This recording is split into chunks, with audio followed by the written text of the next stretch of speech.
솔직히 이제 이 빌라를 하면서 이거 내가 해도 되나? 이런 생각이 입찰 전에 한 적이 있어요. 이 빌라라기보다 빌라니까. 아파트가 아니니까. 선입견이 되게 세요. 솔직히 저는 확신을 주셨지만 처음에는 아 빌라인데 이런 거? 안 팔릴까봐. 네. 아파트는 잘 팔릴 것 같고. 네. 최근에 빌라를 매도했는데 5개월 만에 매도를 했어요. 그동안 마음고생도 했죠. 어쨌든 낙찰 받고 수익도 잘 내셔서 그 얘기를 좀 해보려고 해요. 처음에 경매를 하면서 아파트로만 입찰을 했었잖아요. 그러면서 이제 폐차를 몇 번 경험하고 나서 아파트로 낙찰을 받고 수익을 내기가 만만치 않구나 그런 생각을 하시게 됐잖아요. 경쟁자가 너무 많아요. 할 때마다 폐차했어요. 왜냐면 여기에 있는 아파트도 이렇게 사람들이 들어온다고? 네, 맞아요. 아파트는 정말 다 그랬던 것 같아요. 그리고 사람들이 별로 안 들어와도 낙찰가가 너무 높아. 네, 맞아. 아파트는 네이버나 어디든 다 조회가 가능하니까 오히려 넘는 것도 많았고. 처음에 이제 저랑 1대1을 할 때는 아파트만 계속 고집을 하셨죠. 그래서 계속 폐차를 하면서 이거 안 되겠네. 이제 현실을 알게 된 깨달았죠. 거지. 그래서 이 빌라도 추천을 했었어요. 그 빌라가 최근에 매도가 된 거죠. 네. 낙찰도 처음이지만 매도도 처음이잖아요. 네, 맞아요. 제가 알기로는 그동안 경매된 관심이 되게 높았어요. 많았고 학원에 수천만 원 갖다 주고 지금 낙찰로 이렇게 했어요. 다행히 이제 학원을 다니면서 쓰신 비용이 이번에 이제 매도를 하면서 복구가 되는 거네요. 네, 맞아요. 학원은 사실 직접 경험하기가 어려워요. 여러 명이 수업을 받는 거기 때문에 직접적으로 물건을 추천해 준다거나 관여를 한다거나 설명을 깊게 한다거나 하지 않고 설명 위주로만 하죠. 그러면 우리는 수익이 났구나 정도를 느끼지만 감은 절대 느낄 수 없어요. 어쨌든 경매를 배우는 거니까. 네. 근데 이번에 이제 처음 낙찰도 받고 해봐서 알겠지만 경매는 공부가 사실 아니잖아요. 실전인 것 같아요. 경험인 것 같아요. 이론적인 부분을 배우는 것도 당연히 필요하죠. 근데 중요한 거는 배워서 끝이 아니라 내가 직접 해봐야 네, 돼. 맞아요. 정말 확실하게 느꼈어요. 이론만 3, 4년 한 것 같은데 실전을 경험해 보질 못했죠. 근데 쌤하고 하면서 계속 중간에 입찰을 했고 교육 받으면서 그리고 이것도 낙찰까지 받게 도와주신 거고 같이 가주셨고 법원에도 같이 가고 명도도 같이 같이 주셨고 가고 그 다음에 매물을 내놓고 계속 전화를 했죠. 저를 오히려 괴롭히셨죠. 왜 가만히 있냐. 왜냐면 매물 내놓고 끝이 아니거든. 팔리는 줄 알았죠. 내 물건도 아닌데 뭐 내가 더 몸이 닳았어. 빨리 다른 데 확인해봐라. 부동산에서 매물을 보러 오는지 맞아요.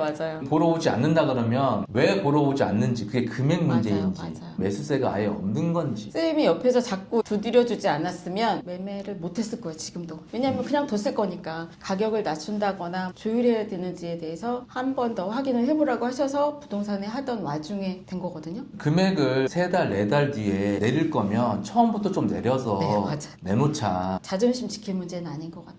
그러니까 지금 다른 집주인들 호가만 보고 그 금액으로 받아야 되겠다 그 생각만 있으면 빨리 못 팔아요. 진짜로 쌤이 조금 내려서라도 파는 게 이득이지 않냐라고 했을 때 그게 맞겠다 싶더라고요. 이자 나가잖아. 맞아요. 이자 나가는데 빨리 매도를 하고 수익을 낸 다음에 다른 물건 해야 되잖아요. 근데 저는 사실 이게 빨리 된 거라고 생각해요. 남들이 말하는 뭐 한두 달 이거는 사실 어려운 문제 같고 5개월 정도밖에 안 걸린 거잖아요. 빨리 매도 잘 했다. 그럼요. 성공적으로 빨리 매도된 사례들도 있지만 그렇지 못한 사례들도 있거든요. 얘기를 저도 하는 게 환상을 가지고 하면 안 된다. 단기 매도 하는데 누가 일주일 만에 한 달 만에 몇 천을 벌었다. 아닌 것 같아. 절대 아닌 것 같아. 거기에 꽂혀가지고 그것만 생각을 하면 조급해지고 현타 오거든요. 근데 유튜브들을 이렇게 보다 보면 그런 것들 많잖아요. 물론 성공적인 사례 중에 하나일 거고 저는 실패한 사례들도 좀 보고 있고 봤고 실제로 6개월 이상 아직까지 매도가 안 되신 분들도 있단 말이에요. 네. 너무너무 잘 파는 거예요. 그때 네, 저한테 전화 감사합니다. 와서 이 금액에 계약했는데 잘 한 건지 맞아요. 마지막까지 불안해했잖아요. 저는 쌤한테 입찰가 물어봤죠. 위치 괜찮냐 물어봤죠. 명도 어떻게 하냐고 물어봤죠. 이사 나가는 날 이 사람 어떻게 해야 되냐고 물어봤죠. 이걸 다 쌤이 같이 해주셨고 그 다음에 매각하는 그 매매 가격까지도 얘기해 주셨는데 충분히 남을 수 있는 금액이니까 현실적으로 조언을 해주시고 실제 남는 금액도 꽤 되니까 쌤 도움을 정말 많이 받은 것 같아요. 매도가 좀 오래 걸린 물건들 가만히 보면 공통점이 있는데 매도 타이밍을 다 놓쳤어.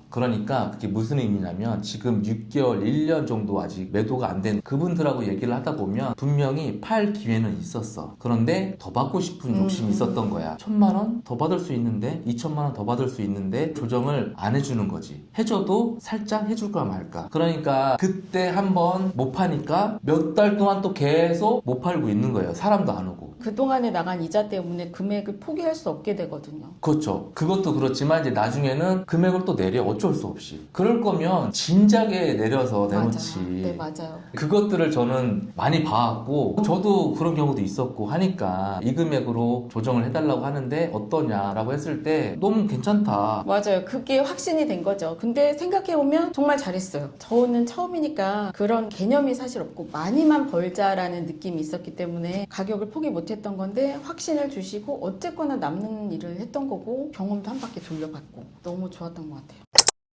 처음에 이 빌라 선택했을 때도 지금 매도가 된 가격으로 팔아야지 생각을 하고 입찰을 했던 거예요. 그쵸. 근데 막상 받고 나서 보니 욕심이 생기는 거야. 맞아요.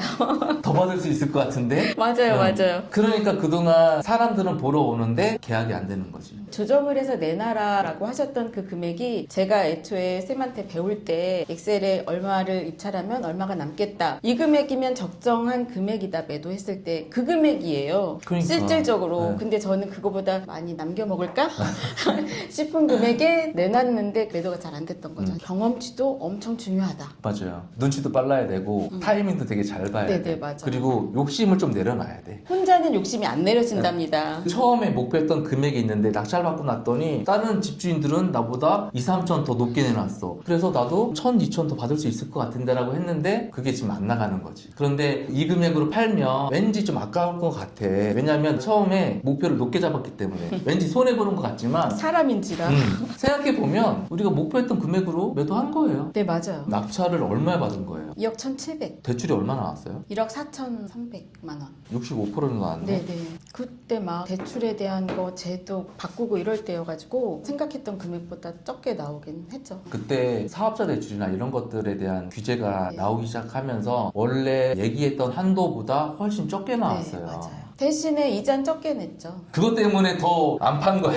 내가 버틸 수 있으니까. 네, 맞아요. 그럴 수도 있어요. 얼마 파신 거예요? 2억 5,500만 원. 그러면 네. 실제 들어간 돈이 이사비 정도. 네, 맞아요. 우리가 사실은 작년 여름에 영상을 찍었었어. 그때 들어갔던 이사비 200? 그거 들어간 거고 취등록세 한 400 들어갔다고 치고 낙찰을 2억 1,700에 받았고 200만 원 정도 이사비 들어갔으니까 2억 2천이라고 잡고 2억 5,500에 매도를 했으니 액면가 세차액은 한 3,500 정도? 그러니까요. 사실 1년에 2천만 원만 남겨도 좋겠다. 완전 만족하죠. 시작할 때부터 그런 얘기를 하였어요. 내가 1년에 경매로 2천 정도만 벌어도 충분히 만족한다. 네. 회사를 다니면서 이거를 하고 있는 거기 때문에 전업 투자자처럼 많은 입찰을 못 한다고요. 네. 우리가 수리를 안 했잖아요. 아예 수리를 안 했어요. 왜냐면 수리를 안 해도 될 만큼 상태가 좋았어. 시키는 대로 안에 들어가서 내부도 확인해봤고 그런 후에 그다지 수리를 하지 않아도 되기 때문에 나가는 돈은 없겠다 싶으니까 더 확신은 했죠. 수리를 안 해서 조금 더 싸게 팔 수도 있는 거예요. 수리를 했으면 못해도 500 이상은 들어갈 텐데 하다못해 도배장판에도 1, 200 그냥 들어가잖아요. 네, 맞아요.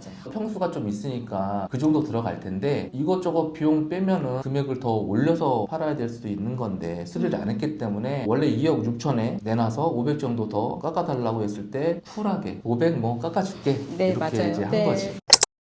이 얘기를 한번 물어보고 싶어요. 이런 얘기를 한 번도 안 물어보긴 했는데 솔직히 이제 이 빌라를 하면서 이거 내가 해도 되나? 이런 생각이 입찰 전에 한 적이 있어요. 이 빌라라기보다 빌라니까. 아파트가 아니니까. 선입견이 되게 세요. 솔직히 저는 확신을 주셨지만 처음에는 빌라인데 이런 거? 안 팔릴까봐. 네. 아파트는 잘 팔릴 것 같고. 네. 말도 안 돼. 그러니까 쌤 하신 말씀 중에 빌라도 사람 살고요. 그 동네도 사람 살고요. 산동네도 사람 삽니다. 라고 하셨던 게 너무 좋은 것 같아요. 오늘도 다른 멤버 만나서 얘기를 했지만 그분은 처음에 낙찰 받은 게 양주에 있는 네네. 1억대 아파트였는데 그분 같은 경우는 낙찰 받고 매도를 했을 때 우리보다 더 못 남겼어. 아파트라고 금방 팔렸을 것 같아요? 아니요, 그것도 아니에요. 네, 맞아요. 임자는 따로 있는 것 같아요. 그러니까 아파트라고 해서 무조건 빨리 팔리고 빌라라고 해서 늦게 팔리고 그런 건 없으니까 이분이면 빌라 가지고도 경매 해볼 수 있겠다라고 판단하는 기준은 물건에 대한 선입견이 없는 분 분들이 할 수가 있는 것 같아요. 3번, 4번 아파트 폐차를 해보고 나서 경쟁이 세다는 거, 매매가 다 그렇다고 잘 되는 거 아니라는 거 맞다고 생각이 너무 들었거든요. 매매를 하고 나니까 더 그런 생각이 들죠. 하길 잘했다.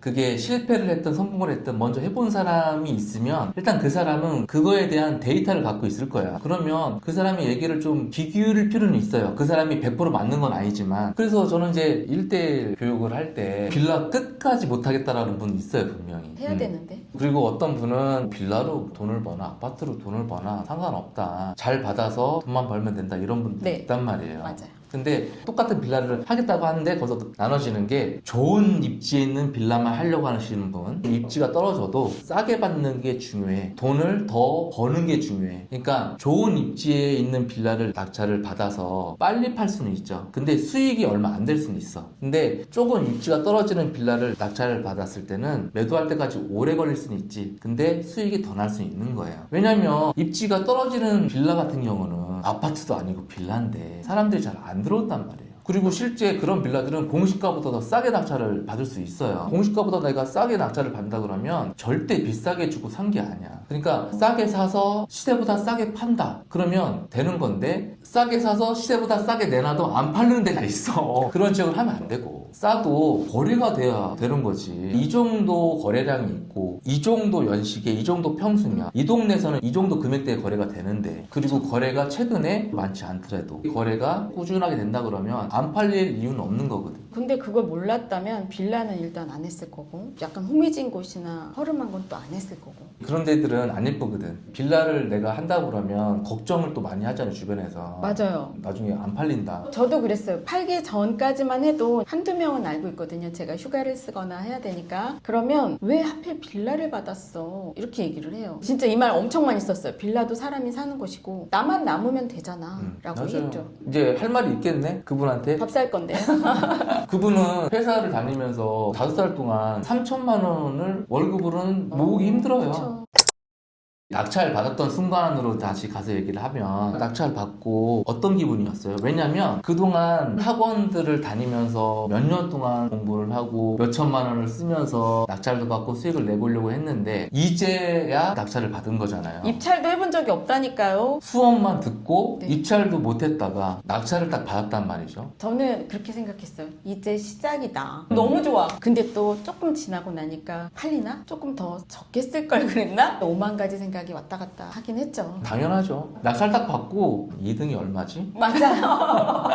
나하고 차이가 얼마나 나는 걸까? 너무 많이 쓴 거 아니야? 이런 생각 했는데 뭐 근데 그 2등이 저 뒤를 계속 쫓아다니면서 포기할 거 아니냐 그랬거든요. 차순위 신고 하셨나? 네, 맞아요. 했어요. 그 600만 원을 우리가 더 썼기 때문에 3,500을 번 거예요. 맞아요. 근데 처음에 제가 가격을 너무 적게 잡았다고 해야 되나? 그러니까 또 폐찰이 너무 많고. 싸게 받으면 너무나 좋지. 근데 현실적인 입찰가를 써야 돼요. 아, 얼마에 사서 얼마에 팔면 얼마가 남겠구나 이랬었는데 그 엑셀 주시면서 다 대입을 해봐라 라고 하셨을 때 눈에 보이잖아요. 너무 좋아요. 확실하니까. 비용이 얼마가 들어가고 대출이 얼마가 나오면 한 달에 이자가 얼마가 나가고 네네. 내 투자금이 얼마가 들어가서 얼마에 팔면 시세차익이 얼마고 그동안 들어갔던 비용 빼면 순시세차익이 얼마 얼마구나. 남는다까지 정해져 있으니까 저 그거 진짜 도움 많이 됐던 것 같아요. 현실적으로. 내가 입찰가를 정할 때 목표한 수익이 얼마인지 그것만 딱 정해지면 입찰가는 자연스럽게 나와요. 2등이 얼마를 쓰느냐하고 난 상관이 없어. 내가 2등보다 1,000만 원, 2,000만 원 높게 낙찰을 받았어도 처음부터 목표했던 수익금이 있기 때문에 여기에만 만족하면 2등하고 얼마가 차이 나든 상관없다. 당연히 사람이기 때문에 2등하고 차이가 얼마 안 나면 기분은 좋아. 그날만 지나면 다 잊어버려요. 다른 분 멤버분은 이런 차이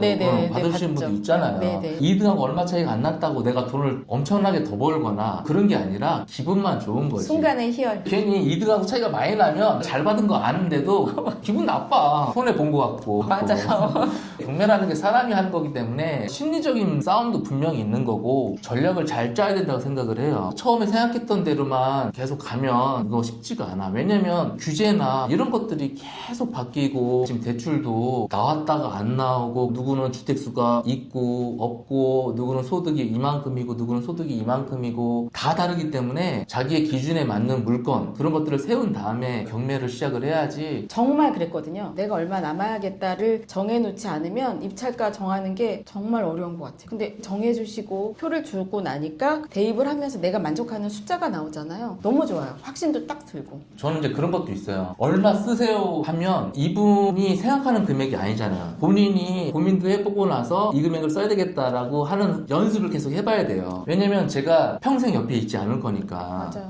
네. 어떡하죠? 그래, 평생 어떻게 옆에 있어요? 어떡하지?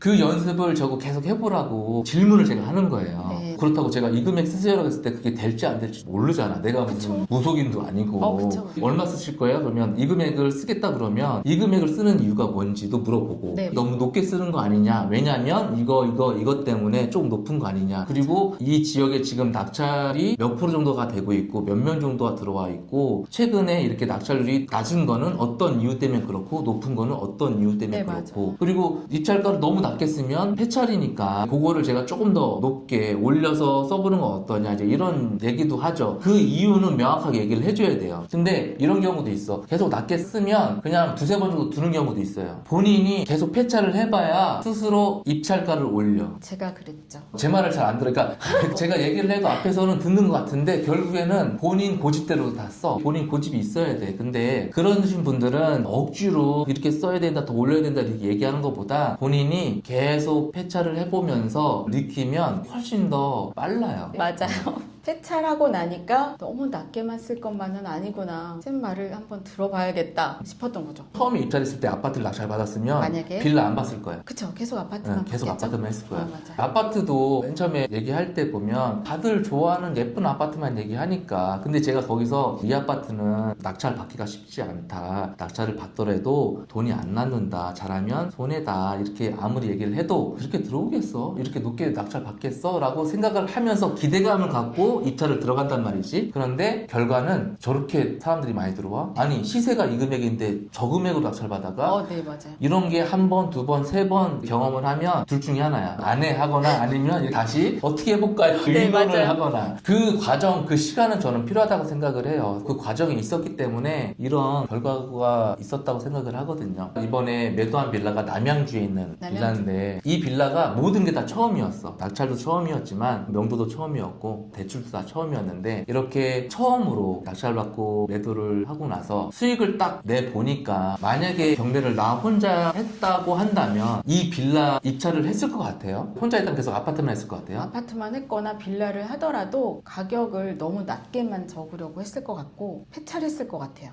낮게만 적으려고 하는 이유는 안 팔릴 것 같으니까. 그쵸. 안 팔릴 것 같으니까 최소한의 금액만 적으려고 했겠죠. 그러면 폐찰할 수밖에 없잖아요. 그쵸. 그 물건을 나만 입찰하는 게 아니니까. 네. 경매로 아파트를 한다는 거는 수익을 잘 내기가 쉽지 않아요. 왜냐면 다들 좋아하는 네. 게 아파트니까. 아파트로 조금 더 수익을 내려면 남들이 좀 선호하지 않는 부분이 있는 아파트를 하면 되긴 해요. 빌라를 또 선호하지 않으니까 된 거겠죠. 우리는 대부분 단기 매도를 많이 한단 말이에요. 중장기 투자가 아니야. 단기 매도라 그러면 사서 팔아야 되는데 거래가 되네? 팔리네? 그러니까 제가 처음에 동네가 안 좋지 않아요? 라고 막 그랬더니 거기서 사실 거 아니잖아요. 우리는 싸게 사서 수익을 남기면 되는 거니까 라고 하셨는데 처음에 진짜 적응하기는 어려웠죠. 쉽진 않았죠. 머리로는 내가 알겠는데 여기 마음이 네, 맞아요. 이해가 안 되는 거야. 네, 맞아요. 그랬어요. 그래 내가 실거주할 거 아닌데 저기에 있는 빌라 팔리면 사도 되겠지. 근데 그게 쉽지가 않아요. 맞아요. 처음에 그랬어요. 진짜로. 그러면 빌라를 하면서 가장 걱정되는 게 안 팔릴 것 같은 거였네요. 예를 들어서 명도도 아니었고 권리 분석도 아니었고 권리 분석 쌤이 해서 알려주셨고 명도도 같이 해주셨고 근데 팔리는 건 쌤이 팔아줄 순 없잖아요. 제가 공인중개사가 아니니까 그렇죠. 조언을 할 수 있지만 그러면 가장 걱정됐던 게 안 팔릴 것 같은 거. 네. 지금도 마찬가지 주변에서 그런 선입견이 있는데 남들이 안 하는 거니까 조금 더 남길 수 있지 않을까요? 맞아요. 라는 생각. 1억짜리 아파트로 해서 3천만 원, 4천만 원 벌기 쉽지 않거든요. 그쵸. 그런 아파트들은 사람들도 많이 들어오고 입찰가가 너무 세버리면 남는 게 없으니까 그러니까. 그러면 그 빌라가 안 팔릴 것 같은 그런 걱정, 그 리스크가 있는데 그걸 그럼 어떻게 좀 해결한 거예요? 처음에 진짜 쌤만 100% 믿은 것 같아요. 일단 해주셨잖아요. 그걸 일단 믿어보기로 한 거죠. 한번 해보고 보자. 팔린다고 하니?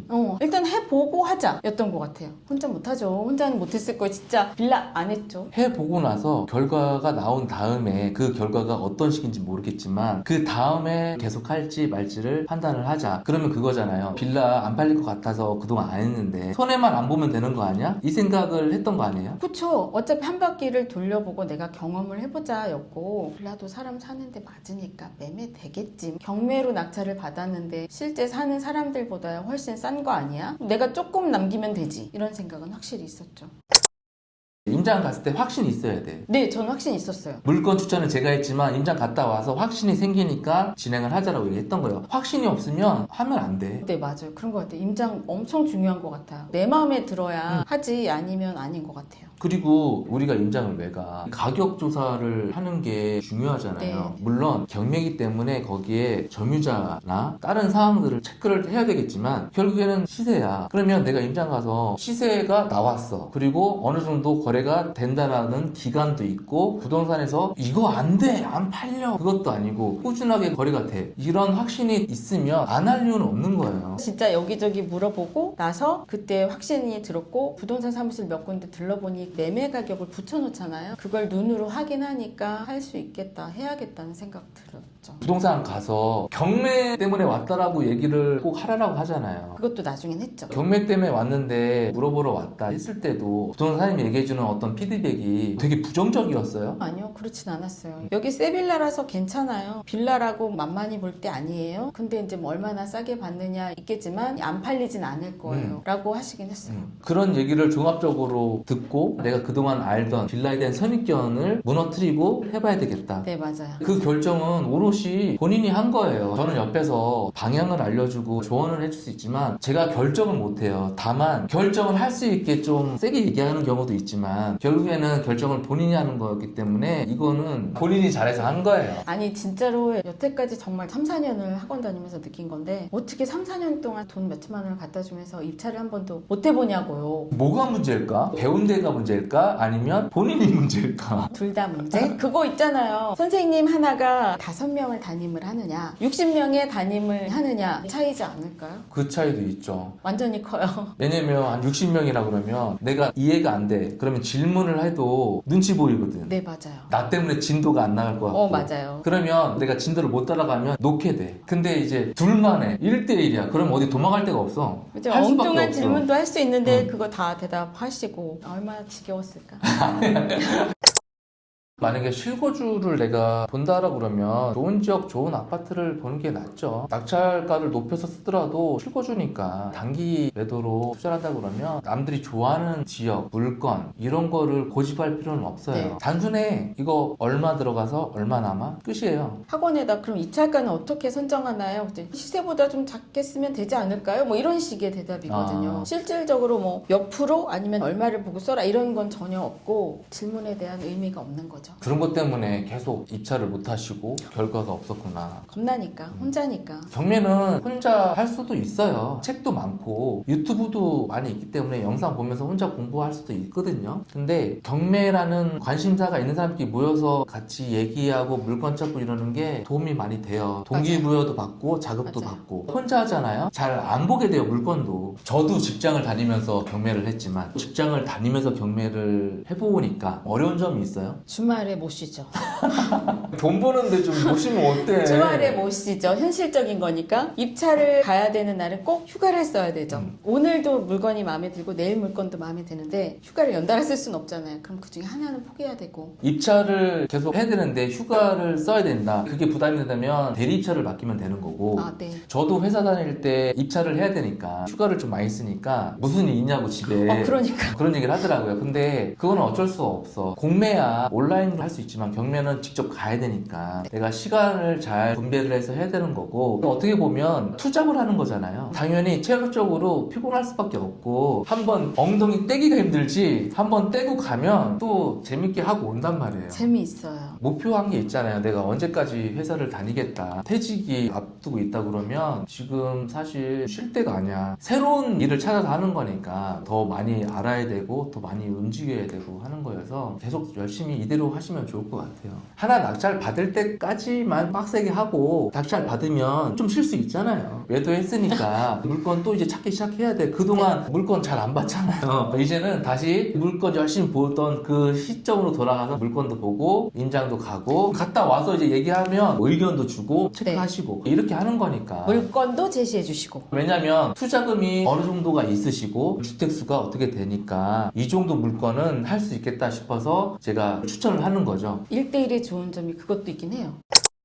빌라에 대한 경험을 했으니까 아, 이런 빌라는 피해야 되겠다, 아니면 이런 빌라는 나온다면 낙찰을 받아야지, 이런 빌라들이 있어요. 빌라가 새 거고 수리비가 들어가지 않는다면 할 수 있을 것 같아요. 매매 때문에 오시는 분들의 이야기가 햇볕이 잘 드네요, 그런 거에 대한 피드백들이 있었고, 수리비가 많이 들어가면 안 남을 것 같아요. 아무리 내가 싸게 받아도 받고자 하는 금액이 자꾸 올라갈 테니 그럼 매매가 쉽지 않지 않을까?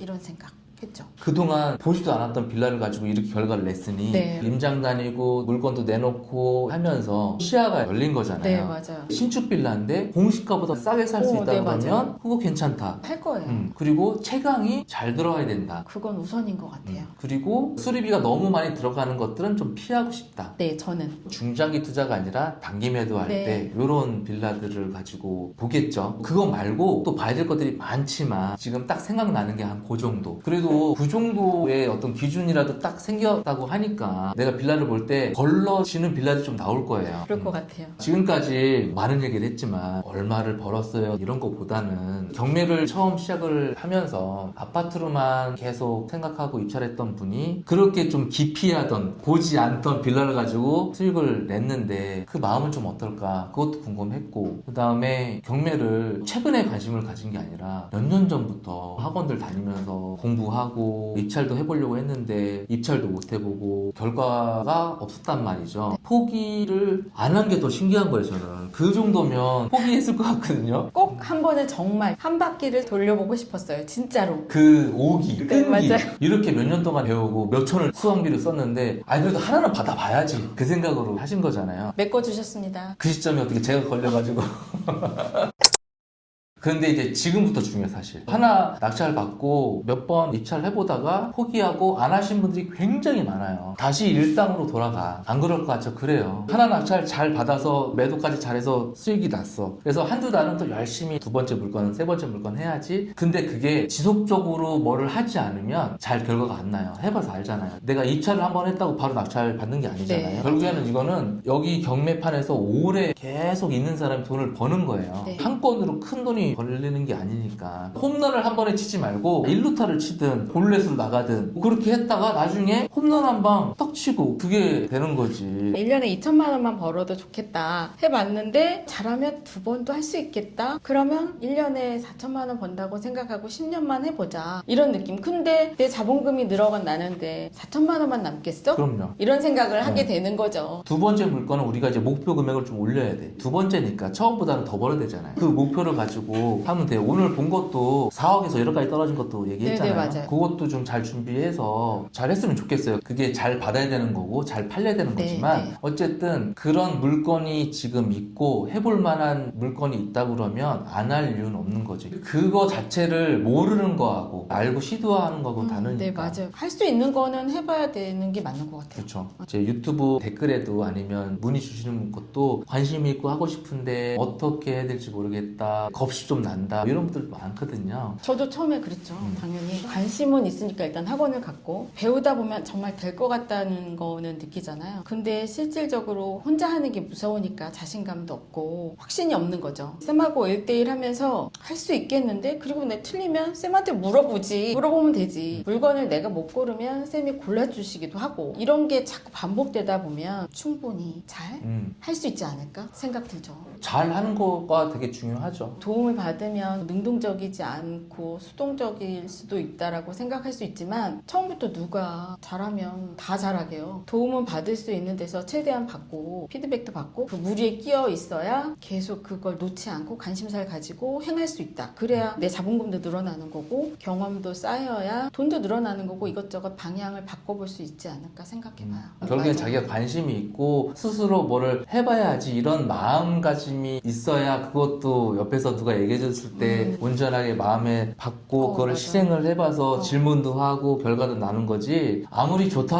이거 해봐라고 해도 본인이 하기 싫으면 맞아요. 의미가 없는 거예요. 맞아요. 예. 이렇게 몇 년 동안 배우셔서 이제 입찰도 해서 낙찰도 받고 수익도 내신 분도 있단 말이에요. 근데 지금이라도 하는 거에 다행인 그럼요. 거고 네. 다들 그래요. 아 그때 할 걸 지나면 다들 똑같아.